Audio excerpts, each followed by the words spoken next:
आई आई please शांत व्हा तुम्ही. शांत व्हा काय शांत व्हा अमृता.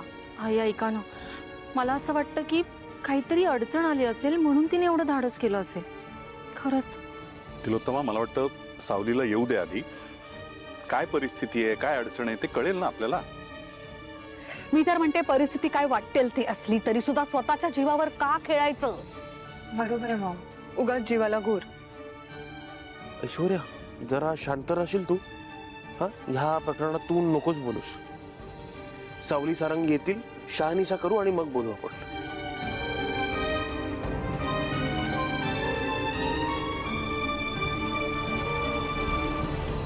अरे वा सिस्टर, इकडे तर सगळी फॅमिली तुझ्या स्वागताला जमली आहे.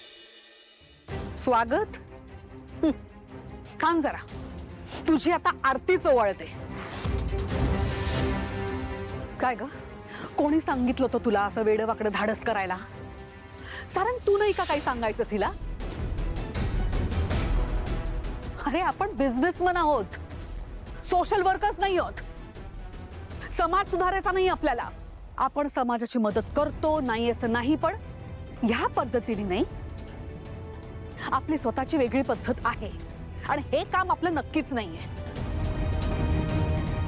आणि तू ग, मला खरं खरं सांग, कोणी सांगितलं होतं तुला हे सगळं करायला? हा, का जीव धोक्यात घातलास तू? तुला माहिती मला केवढी काळजी होती तुझी. अगं जीवाला घोर लागला होता माझ्या.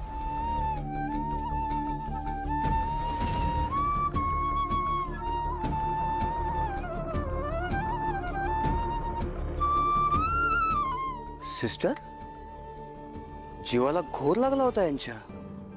मॅडम सॉरी, मी जरा काही दिवसांसाठी बाहेर होतो, पण तेव्हा या घरातलं वातावरण एवढं बदललेलं असेल हे मला माहित नव्हतं. असं काही नाहीये, घरातलं वातावरण अजिबात बदललेलं नाहीये, आहे तसंच आहे. आणि तू प्लीज नको ना बोलूस मध्ये मध्ये, हे आमचं फॅमिली मॅटर आहे. आई मी सांगतो, हे बघ, शांत हो आधी तू, शांत हो. हे बघ, सावलीने सगळ्यांना विश्वासात घेतलं होतं. यावेळेला माझ्यापासून पण तिने गोष्ट लपवलेली नव्हती. तिने सगळ्यांना सांगितलं होतं. अगं तिने पुढाकार घेतला म्हणून या सगळ्या गोष्टी घडल्या. गावकऱ्यांच्या मनात जी अंधश्रद्धा होती ती मिटली. त्यांच्या मनात जी भीती होती त्या भूताबद्दल ती घालवली तिने.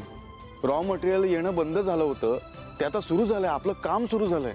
या सगळ्या गोष्टीमुळे आपल्या कंपनीला नुकसान होत होतं. आई सावली, मला वाटतं तू केलंस ते योग्यच केलंस आणि तुम्ही सगळ्यांनीही तिला योग्य ती साथ दिली. I am happy.